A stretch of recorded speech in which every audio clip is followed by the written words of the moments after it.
right? And really, you can use this outside Granby whenever you want, right? But so Keith's here. Keith's got double ankle control, and he hits that shake and bake, right, where he throws me to one side. I've exposed my back, but I'm immediately coming up, and uh, we're coming back into our guard, right? So he's here, he's getting reps on the shake and bake, he throws, I invert, and I'm coming back in. It can be into spiral, it can be into double butterflies, it can be Lahiva. I don't care what the guard is that you put back together, but what I'm getting reps on is that when he throws, I'm inverting and I'm coming back to guard. Questions? Through, and I'm coming back and forth.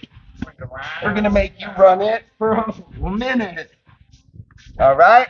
Bottom leg is the side you don't go to. So the bottom Yep, of the bottom. yep, yep. If my left leg's on bottom, I'm digging with that left arm. Same skill, that inversion skill, to regard after a shake and bake all the way to north-south.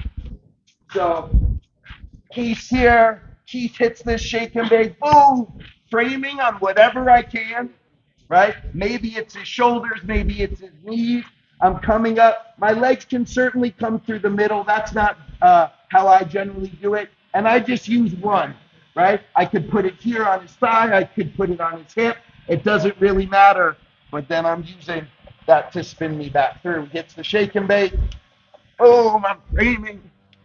And I'm putting the guard back together. Question? Are you spinning the same way they spin you? So you make a full 360 or you do a 180? Like that?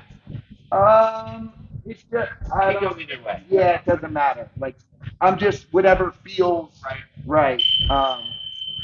Yeah, I probably do it one way. I couldn't tell you. Maybe it's 360, but like once I'm upside down, I'm just looking to shoot a leg, create connection somewhere, and use that connection to spin me back through.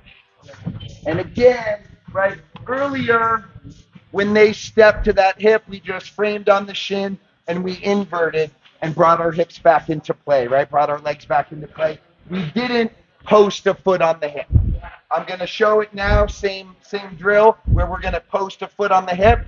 The thing that you need to understand is that anytime you put your foot up on somebody's hip, you're giving them an estima lock. You're giving them access to that foot, especially if your toes are turned to the inside. Keeping your toes on the outside certainly helps, right? But when you present a foot, people are going to start to attack it. That being said, it's a fine way to regard. He does this outside-inside little step, boom, here, right before I just went like that. This time he does that same thing, outside-inside, foot on the hip, and then I'm coming back in. If he goes to the other side, boom, foot on the hip, and it's real hard for me to put my foot on his hip with the toes out, which is what keeps me safe, right?